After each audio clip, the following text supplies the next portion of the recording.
Welcome to the world of science fiction stories, and don't forget to like, share, and subscribe my channel. Enjoy the listening. They ruled through fear for millennia, then humanity broke the silence. The massive hegemony warship Inevitable Conquest moved silently through the darkness of space, its obsidian hull absorbing starlight like a cosmic predator. A fleet of destroyer-class vessels flanked it in perfect formation as they approached the azure world below. On the command bridge, Grand Admiral Doric stood motionless, four arms clasped behind his back, yellow compound eyes fixed on the planet's surface. "Status report," he demanded, voice like gravel across metal. First Officer Kenter stepped forward, bowing deeply. "The Lumary defenses are minimal, Grand Admiral. Their orbital platforms have already been neutralized. Ground resistance is scattered and ineffective." "Excellent," Doric's mandibles clicked with satisfaction. "Begin the standard protocol. They have one planetary rotation to surrender unconditionally." Kenter transmitted the ultimatum while Doric watched the beautiful Lumary cities through the viewscreen. Their crystalline structures caught the light of their twin suns, creating rainbow patterns across the landscape. Soon those structures would be reduced to rubble, their technology harvested, their people enslaved or eliminated. Such was the way of the hegemony for over 3,000 years. Hidden behind the smaller of the Lumary moons, a vessel waited in perfect stillness. To any scanner, it appeared to be nothing more than a small asteroid, its composition unremarkable. Inside, Commander Tessa Blackwood of Earth Sentinel Corps maintained strict observation protocols. Her dark eyes narrowed as she watched the hegemony ships deploy their first wave of atmospheric fighters. "Record everything," she instructed calmly, "full spectrum analysis." Her second-in-command, Lieutenant Owen Reeves, worked the sensor array with practiced efficiency. "The Lumary are broadcasting surrender terms," he reported, voice tight with controlled emotion. "They're offering mineral rights to their outer system planets in exchange for planetary autonomy." "The hegemony never accepts terms," Tessa replied, her voice betraying no emotion despite the knot forming in her stomach. "They'll pretend to negotiate while positioning their ground forces." "Commander," Owen's voice dropped to a whisper, though there was no need for secrecy on their ship. "Our weapons systems could disable the hegemony flagship. We could save millions of lives today." "The silent protocol remains in effect, Lieutenant." Tessa's words were firm but not harsh. "We observe, we document, we do not intervene." This had been humanity's way for over 2 centuries. When humans first ventured beyond their solar system and discovered a galaxy teeming with intelligent life, they found a universe dominated by the hegemony, a ruthless empire that systematically conquered or destroyed any civilization they encountered. Earth's leaders made a momentous decision. Humanity would hide its true capabilities. While other species saw humans as primitive newcomers with basic technology and a handful of struggling colony worlds, Earth secretly built its strength. Advanced research facilities hidden in uninhabited systems developed technologies that would appear magical even to the hegemony. Tessa's observation vessel represented the pinnacle of this deception. Its cloaking system bent spacetime itself. Its weapons could destroy a hegemony dreadnought in seconds. Its quantum communication array allowed instant contact with Earth despite being light years away. None of these capabilities had ever been revealed to the wider galaxy. On the viewscreen, the hegemony ships began their bombardment. Lumary cities burned as orbital strikes rained down destruction. Tessa's hand tightened on her chair's armrest, the only outward sign of her emotional response.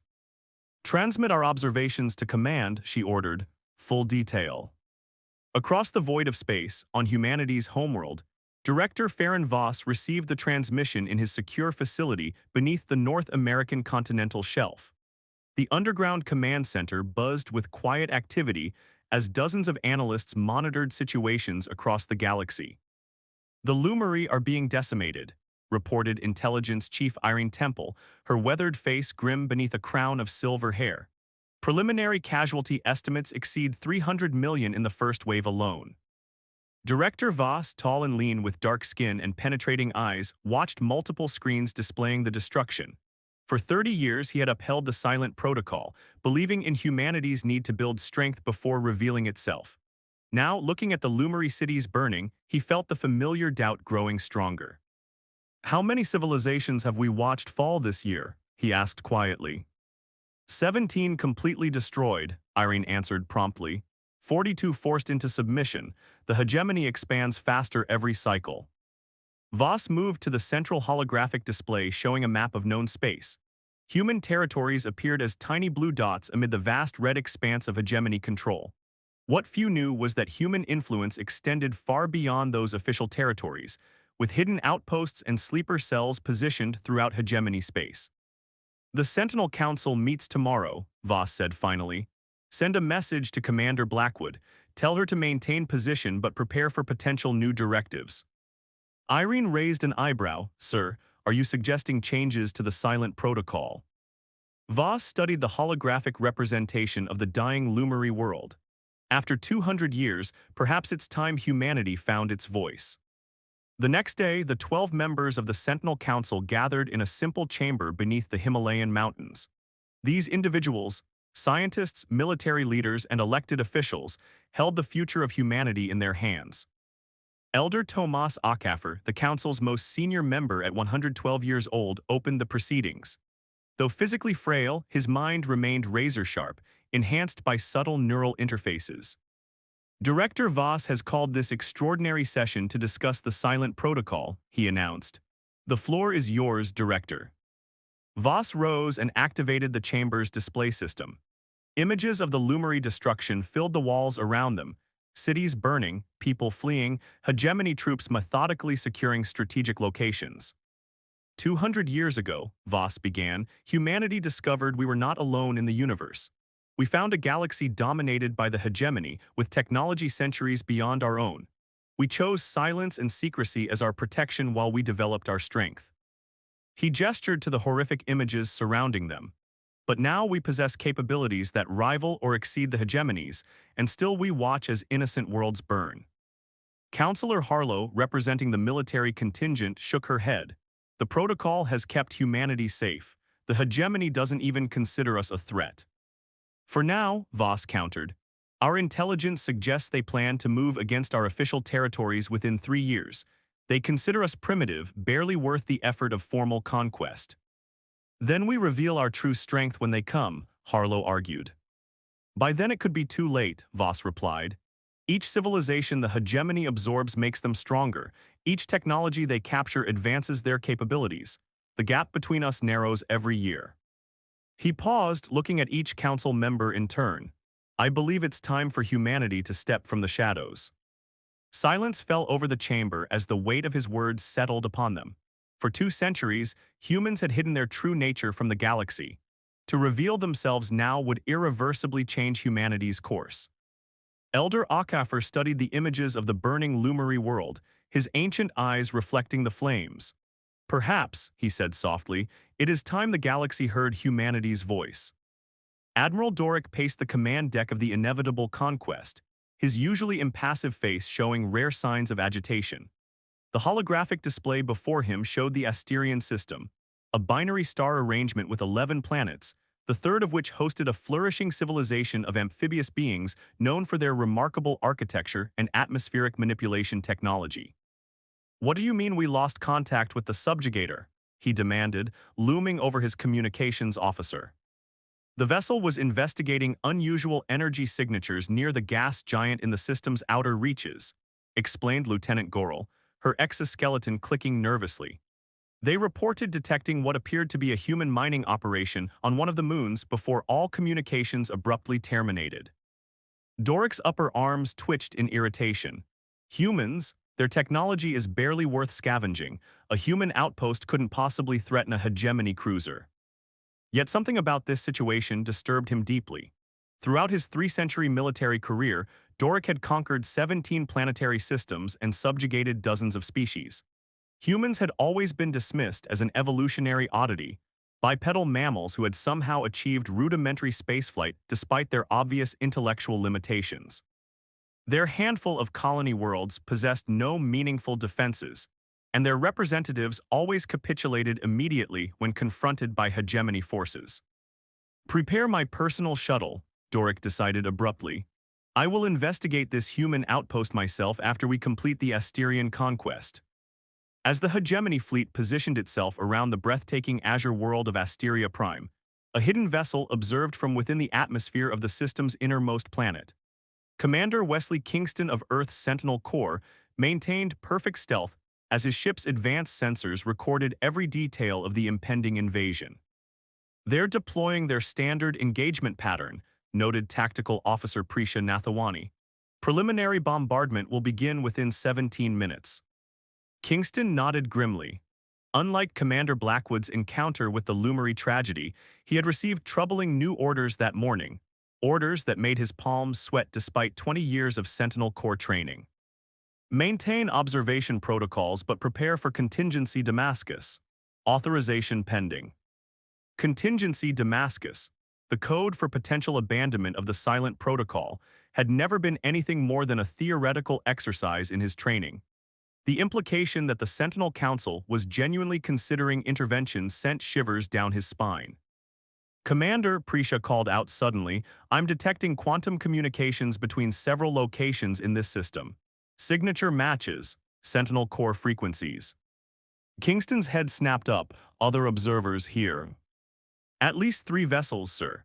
All maintaining stealth protocols, but they're positioning themselves in tactical formation around the hegemony fleet."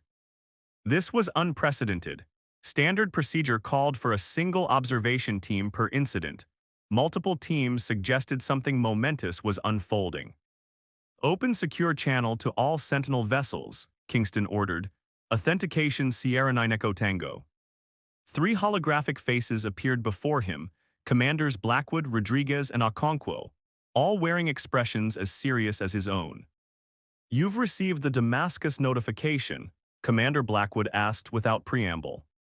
Kingston nodded. "Something big is happening at command." "The Asterians have less than 20 minutes, Commander Rodriguez added. "If Damascus authorization comes through, we'll need to coordinate perfectly." As the 4 commanders began discussing potential intervention strategies, billions of miles away on Earth, the Sentinel Council's emergency session had entered its second day of fierce debate. "2 centuries of security," shouted Councillor Harlow, standing so abruptly her chair toppled backward. "2 centuries of building our strength while remaining safe from hegemony attention, and you propose throwing it all away for one alien civilization." Director Voss remained outwardly calm. "Not just one civilization, Councillor. The Asterians would be merely the beginning. Our proposal involves a complete strategic shift, revealing humanity's true capabilities and offering protection to species facing hegemony aggression."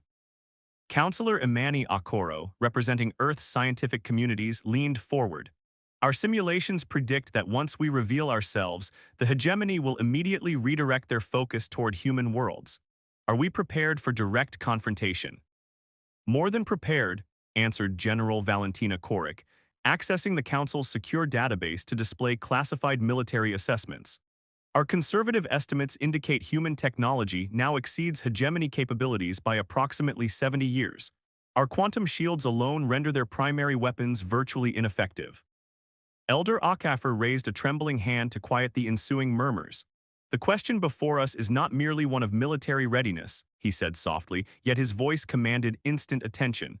"It is a question of moral responsibility. For 2 centuries, we have watched civilizations burn, we have recorded genocides, we have catalogued atrocities while doing nothing to prevent them." He gestured toward the displays showing the beautiful Asterian cities, their unique underwater aerial hybrid structures gleaming in binary starlight.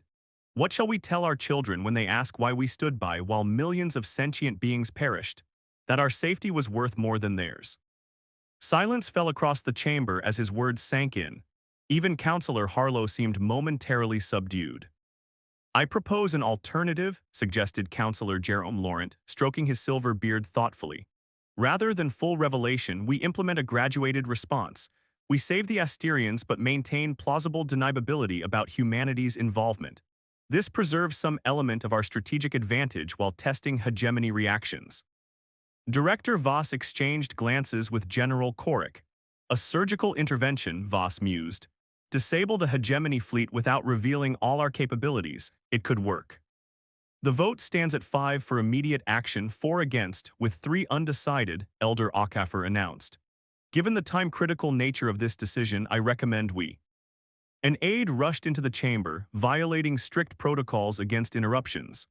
"Urgent message from Sentinel Intelligence Priority Alpha," she gasped, handing Voss a secure tablet. The director paled as he read the message. The hegemony has altered course. After completing the Asterian operation, Admiral Doric's fleet is scheduled to investigate anomalous energy readings at our observation post. They've detected our observers, Counselor Harlow asked, alarm evident in her voice. Worse, Voss replied grimly. The hegemony fleet's next target after Asteria is the Tau Ceti system. Another heavy silence fell over the chamber. Every council member knew the significance.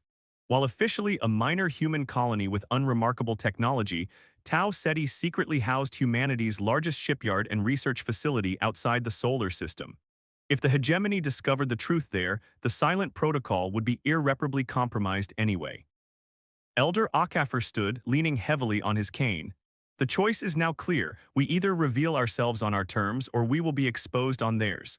He looked around the table. I call for an immediate vote on contingency Damascus. In the Asterian system, the hegemony bombardment had begun. The first energy salvos struck the planet's largest cities, shattering the magnificent structures that had taken generations to build. From his hidden vantage point, Commander Kingston watched helplessly as death rained down from orbit. Still no word from command, Prisha reported, her voice tight with emotion. Kingston's hand hovered over the ship's tactical controls.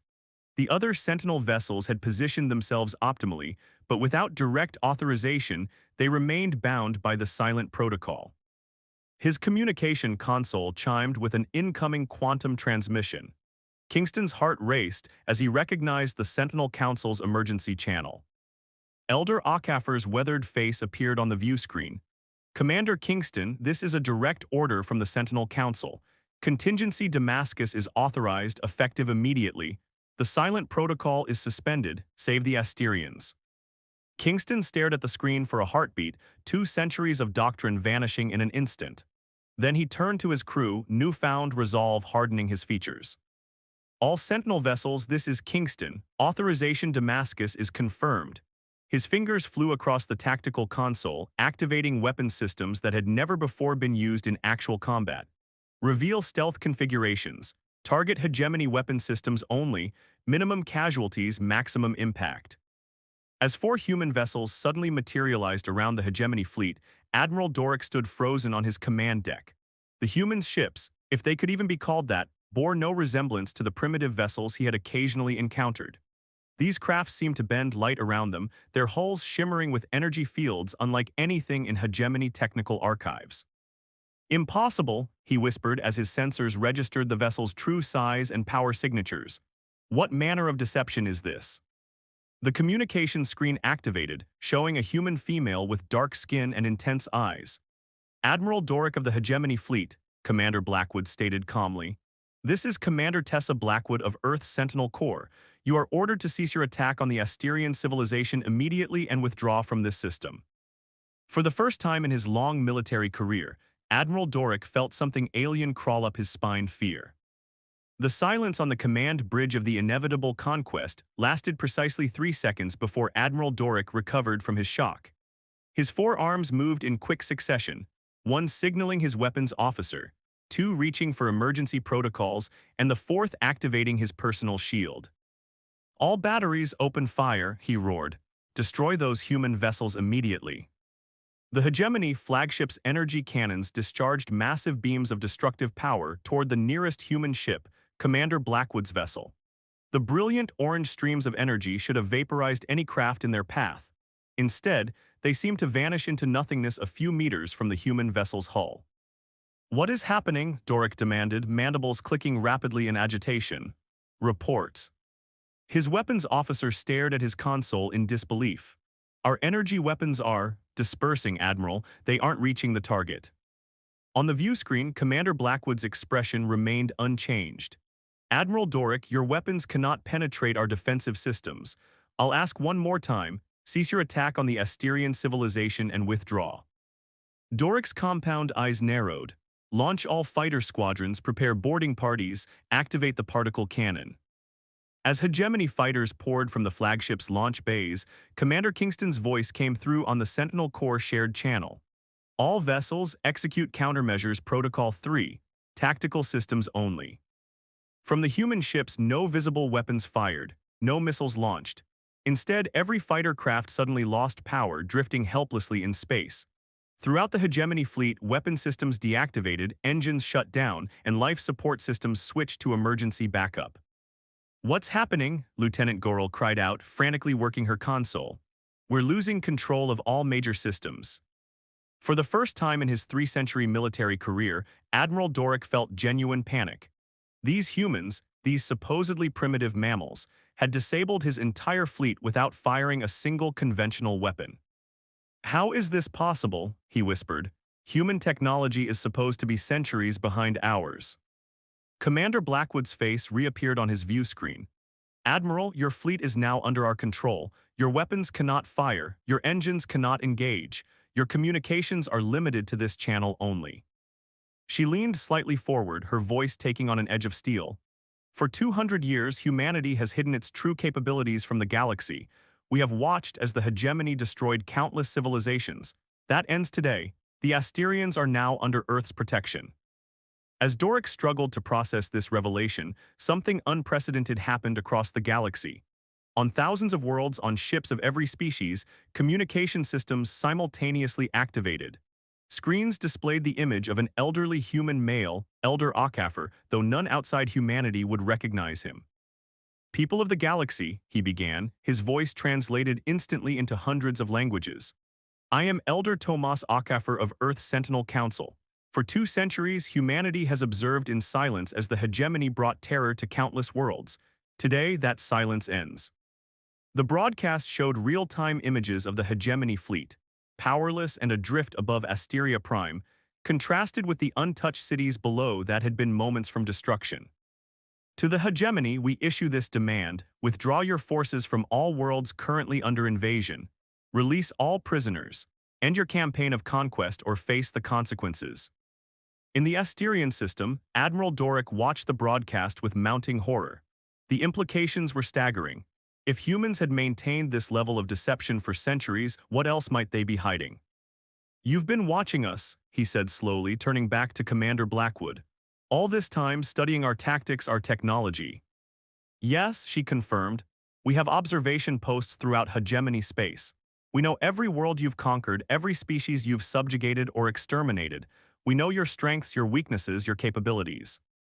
On the surface of Asteria Prime, the amphibious inhabitants emerged cautiously from their shelters, gazing upward at the now-silent hegemony ships.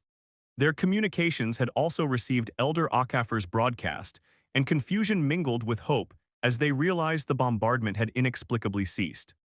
Prime Minister Thaloran of the Asterian Unity addressed his people from the central sanctuary. "Unknown benefactors have intervened on our behalf," he announced, his gill membranes fluttering with emotion. "The humans, a species we believe to be insignificant, appear to possess technology far beyond our understanding. They claim to have neutralized the hegemony fleet." Murmurs of disbelief spread through the gathered Asterians. Humans had visited their world occasionally, humble traders with outdated ships, offering basic manufactured goods in exchange for artistic creations. Nothing about those encounters had suggested capabilities that could challenge the hegemony. In Earth's subterranean council chamber, Director Voss monitored the situation across dozens of systems. "The revelation protocol is proceeding as planned," he reported. "All major population centers are receiving Elder Akafar's broadcast. Sentinel forces have successfully neutralized hegemony fleets in 17 systems." "And our colonies?" asked Councillor Harlow, her earlier opposition now replaced by professional focus. "Defensive systems activated at all locations," General Korik confirmed. "The hidden fleets at Tau Ceti, Epsilon Eridani, and Procyon have declassified and established defensive perimeters. The hegemony outposts near our territories have been contained." Elder Akafar nodded slowly. After 2 centuries of shadows, humanity steps into the light. He turned to Voss. "Director, implement Phase 2. Across the galaxy, hidden human outposts that had masqueraded as primitive settlements suddenly transformed. Advanced defensive systems emerged from underground bunkers. Holographic disguises deactivated, revealing sophisticated infrastructure. Ships that had appeared outdated reconfigured into their true forms, sleek, powerful vessels with technology the hegemony had never encountered. On the hegemony throne world of Xeraxius Prime, Supreme Overlord Cox received the reports with increasing dread. One by one, His invasion fleets were going silent, disabled by human vessels that seemed to appear from nowhere. "This cannot be happening," he hissed to his high council. "Humans are primitives, their worlds are technological backwaters." Grand Vizier Pelak's oldest and wisest of the council shook his head slowly. "It seems, Overlord, that we have been thoroughly deceived. The question now is how we respond." Back in the Asterian system, Commander Kingston had established contact with the planet's leadership. Prime Minister Thalorin's image wavered slightly on the holographic display as he regarded the human with a mixture of gratitude and suspicion. "We are profoundly thankful for your intervention, Commander," Thalorin said carefully. "But I must ask, why now? If humans possess such capabilities, why have you allowed countless civilizations to fall to the hegemony?" Kingston's expression showed genuine regret. "When humanity first ventured into interstellar space, we discovered a galaxy dominated by the hegemony. We were technologically outmatched and vulnerable. Our leaders made a difficult decision to hide our true potential while we developed our strength, to observe and learn rather than confront." He paused, choosing his next words carefully. "That decision has weighed heavily on our collective conscience. Today, we finally judged ourselves ready to stand against the hegemony, and we chose to begin with your world." As Kingston spoke with the Asterian leadership, Commander Blackwood maintained her position facing Admiral Doric's immobilized flagship. The Admiral had grown increasingly agitated as the full scope of humanity's deception became clear. "You've been laughing at us," he snarled, "pretending weakness while secretly building an empire under our noses." "Not an empire," Blackwood corrected. "We have no interest in conquest, Admiral. Our goal has always been simple, to ensure our survival and eventually to end the hegemony's reign of terror." Doric's upper limbs trembled with rage. "The hegemony has ruled this galaxy for 3,000 years. Do you think one deceptive species can challenge that legacy?" "We're not alone," Blackwood replied calmly. "Your brutality has created enemies throughout the galaxy. Many races have maintained hidden resistance movements for centuries. They've been waiting for a catalyst, a power capable of challenging hegemony dominance." As if on cue, new vessels began appearing around the edges of the system, ships of various designs representing species from across the galaxy. Some were familiar to Doric, races the hegemony had believed fully subjugated generations ago. Others were completely unknown, species that had hidden themselves so effectively that the hegemony had never discovered them. "You see, Admiral," Blackwood continued, "humanity's revelation is only the beginning. We've been in secret contact with resistance movements across the galaxy for decades. Today isn't just humanity's emergence, it's the dawn of a united front against hegemony tyranny." On Earth, Elder Akafer prepared the second part of his galaxy-wide address. His aged face showed the weight of the moment as he looked directly into the camera. "To all species suffering under hegemony rule, and to those hiding as we have hidden, humanity extends its hand in alliance. Together, we can end 3 millennia of terror. Together, we can build a galaxy where diversity is celebrated rather than conquered." He paused, his expression solemn. "To the hegemony leadership, we offer one chance: reform or be defeated. The choice is yours, but know this: humanity will no longer watch in silence as innocents suffer." As Akafer's message spread across thousands of worlds, something remarkable began happening. Species long thought subjugated rose up against their hegemony overseers. Hidden resistance cells activated. Planets that had suffered for generations under hegemony occupation suddenly found their oppressors' technology failing, their weapons useless. In the Asterian system, Admiral Doric watched in horror as his mighty fleet drifted powerless, surrounded by an increasingly large coalition of vessels. The galaxy he had known, the unquestioned dominance of the hegemony, was crumbling before his eyes. "What happens now?" he asked, his earlier arrogance entirely gone. Commander Blackwood's expression softened slightly. "That depends on you, Admiral. You can be part of the problem or part of the solution. The hegemony's rule through fear has ended. The question is whether you're prepared to help build something better in its place." As the twin suns of the Asterian system set, casting long shadows across the once endangered cities below, a new era was dawning for the galaxy, one where humanity had finally broken its long silence. The Harbinger, Earth's newest diplomatic vessel, glided silently through space toward the neutral meeting point in the Proxima Centauri system. Its sleek design, a perfect blend of artistry and function, represented humanity's true technological aesthetic, no longer hidden behind fabricated primitive exteriors. Commander Tessa Blackwood stood on the observation deck, watching the stars streak by as the ship traveled at speeds the hegemony had believed impossible. 6 months, mused Admiral Jian Weilong, coming to stand beside her. 6 months since Revelation Day, and the galaxy is unrecognizable. Blackwood nodded, still adjusting to her new role. After leading the first contact with Admiral Doric, she had been promoted and reassigned to diplomatic duties, a transition from shadow observer to public representative. Reports from the front lines, she asked. Admiral Weilong's weathered face showed cautious optimism. The coalition now controls 63% of former hegemony territory.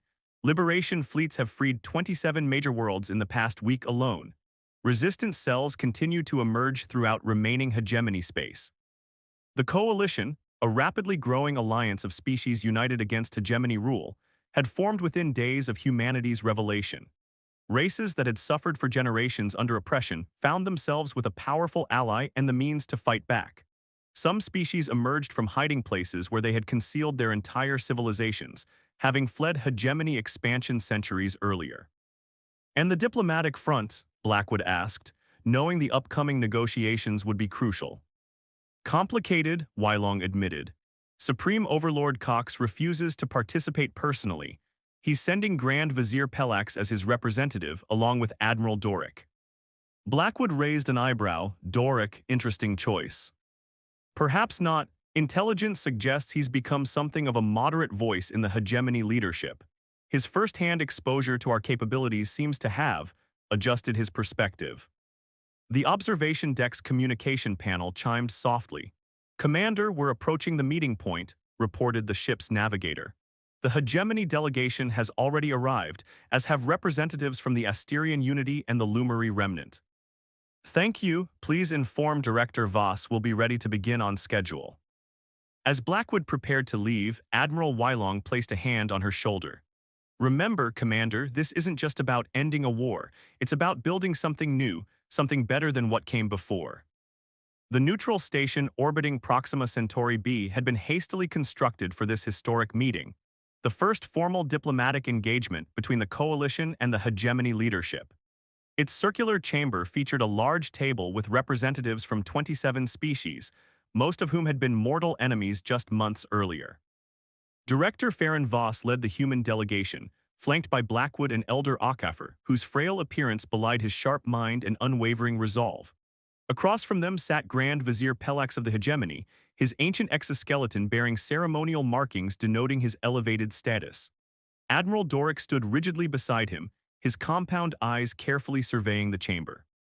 Prime Minister Thalorin represented the Asterians, the first civilization publicly saved by human intervention. Beside him sat Luminarch Zevix, one of the few surviving leaders of the Lumary people, whose near extinction had triggered humanity's decision to abandon the Silent Protocol. "This gathering marks an unprecedented moment in galactic history," began the neutral mediator, a member of the ancient Telosian species known for their strict impartiality.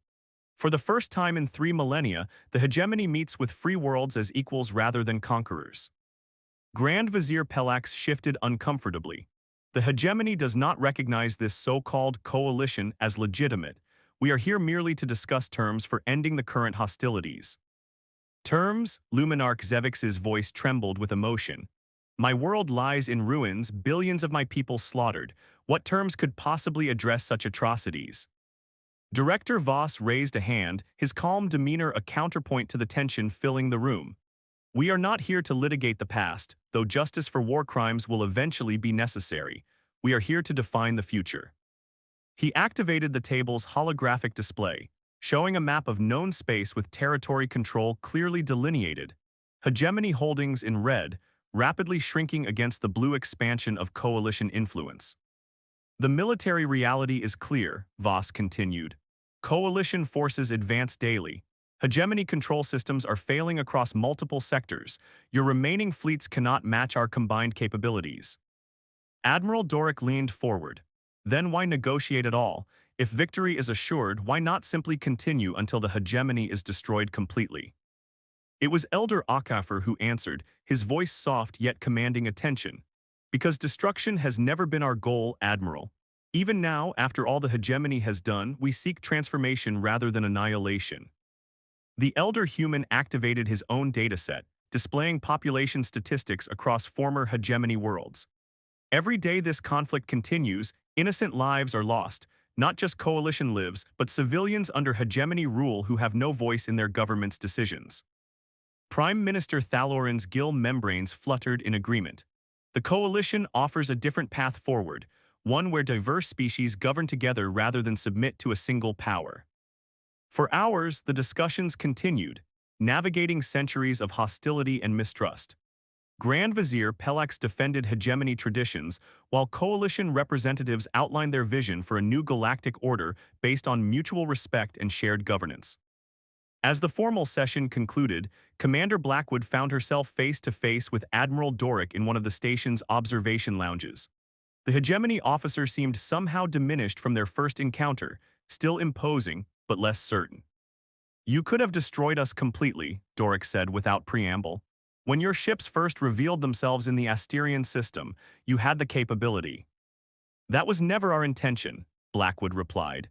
"Humanity spent centuries hiding our true nature because we feared becoming like you, conquerors imposing our will through superior force." Doric's mandibles clicked thoughtfully. "Your deception was impressive, the most elaborate strategic misdirection in galactic history. It was necessary for our survival, and costly in ways you cannot imagine." Blackwood moved to the viewport, watching the stars. "Do you know what it's like to witness genocide and do nothing, to record atrocities while maintaining your cover? The silent protocol preserved humanity, but it wounded our soul." "You speak as if your species has a collective consciousness," Doric observed. "Perhaps not literally, but we share common values, common aspirations. One of those is a galaxy where power doesn't equal domination." For several moments, they stood in silence before Doric spoke again. "The Hegemony Council is divided. Some, like Overlord Cox, believe we should fight to the last warrior. Others recognize that change is inevitable." "And you, Admiral, where do you stand?" Doric turned his compound eyes toward her. "I have commanded fleets for 3 centuries. I have conquered worlds and subjugated species. I believed absolutely in hegemony supremacy." He paused. "Until I watched your ships disable my entire fleet without firing a single conventional weapon. That changes one's perspective." Back on Earth, the Sentinel Council convened in their underground chamber to review progress reports from across the galaxy. The holographic displays showed liberated worlds beginning reconstruction, coalition fleets establishing new security perimeters, and former hegemony commanders defecting to join the resistance. "The transition proceeds faster than our models predicted," noted Councillor Okoro, studying the data streams. "Over 600 worlds have declared for the coalition in the past month alone." Councillor Harlow, once the strongest advocate for maintaining the silent protocol, nodded grudgingly. "The domino effect has been remarkable. Each hegemony defeat triggers new uprisings." "What about the humanitarian situation?" asked Elder Okafor, who had returned from the diplomatic conference visibly exhausted but determined to participate. "Challenging but improving," reported Councillor Laurent. "Relief convoys have reached 83% of critical zones. The Lumary survivors are particularly grateful for the restoration technology we've provided." As the Council reviewed these developments, a message arrived from Director Voss at the diplomatic station. The negotiations had resulted in a breakthrough. Grand Vizier Pelax had agreed to support significant reforms within remaining hegemony territory, including limited self-governance for subject worlds and an end to forced resource extraction. "It's not complete victory," Elder Okafor noted, "but it's a beginning." "There will be resistance," Councillor Harlow warned. 3,000 years of dominance creates deep cultural entrenchment. Many hegemony commanders will reject these changes. "Then we continue to support those who embrace reform while containing those who don't," Elder Okafor replied. "The path forward isn't simple, but for the first time it exists." 1 year after Revelation Day, representatives from over 300 species gathered on Asteria Prime, chosen as a symbolic location for the formal establishment of the Galactic Concordat. The Asterian capital city, once nearly destroyed by hegemony bombardment, now hosted the largest diplomatic assembly in known history. In the magnificent Central Harmony Chamber, its unique architecture blending underwater and surface environments to accommodate diverse biological needs. Commander Blackwood watched as Director Voss signed the founding document alongside former Grand Vizier Pelex, now the interim reformist leader of hegemony territories. "Did you ever imagine this day would come?" asked Wesley Kingston, standing beside her in formal uniform. "Honestly, no," Blackwood admitted. "When I joined the Sentinel Corps, I believed I'd spend my entire career in the shadows, watching other civilizations without ever engaging. And now you're stationed at the new diplomatic academy, training the next generation of interspecies negotiators." Blackwood smiled slightly. Life takes unexpected turns. Their conversation was interrupted as Elder Okafor approached, supported by a subtle exoskeleton that helped him move despite his advanced age. "Commander, Colonel, a historic day, is it not?" Kingston bowed respectfully. "Thanks to your wisdom, Elder, the Damascus Initiative was your vision." "A vision many shared," Okafor corrected gently. "I merely helped give it voice." He gestured toward the gathering of diverse species, some bipedal, others moving on multiple limbs or floating in specially designed environments. "Look at them. Ancient enemies now cautiously cooperating, former conquerors and conquered working to build something new." Blackwood watched as an Asterian diplomat engaged in animated conversation with a reformed hegemony administrator. Nearby, Lumeri representatives shared technical data with scientists from a dozen worlds. "It's still fragile," she observed. "The old hatreds run deep." "True," Okafor acknowledged, "but the foundation is stronger than you might think. For millennia, the hegemony maintained control through isolation, keeping subjugated species separate and ignorant of each other. Now those barriers are falling." As the formal signing ceremony began, a hush fell over the assembly. Director Voss stepped to the central podium, his voice carrying to all corners of the chamber and broadcasting to billions across the galaxy. "Today marks not an ending but a beginning," he declared. "The Galactic Concordat establishes principles of mutual respect, collective security, and shared prosperity. It creates institutions through which diverse species can resolve conflicts without resorting to dominance and submission." He paused, surveying the historic gathering. For too long, this galaxy lived under the shadow of fear. The hegemony ruled through terror and humanity hid through caution. Today, we step beyond both paradigms toward something better, a future built on cooperation rather than conquest. As the delegates rose to affirm the Concordat, Commander Blackwood felt a profound sense of completion. The long silence was over. Humanity had found its voice, and the galaxy would never be the same. On the observation deck of the Harbinger later that evening, Blackwood stood alone watching the celebrations illuminate the Asterian capital below. Admiral Doric, now Ambassador Doric representing reformed hegemony territories, approached with his characteristic deliberate gait. "Your people have accomplished something I would have declared impossible 1 year ago," he said. Mandibles clicking softly in what she had learned was a gesture of respect. "Not just my people," Blackwood corrected. "This required countless individuals from hundreds of species choosing a different path forward." Doric turned his compound eyes toward the stars.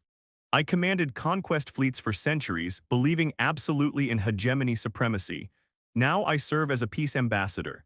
If such transformation is possible for one such as me, then perhaps there is hope for us all," Blackwood finished. Together, the human commander and the former hegemony admiral watched as ships from dozens of worlds moved peacefully through Asterian space. No longer conquerors or conquered, but fellow travelers in a galaxy finally awakening from millennia of fear.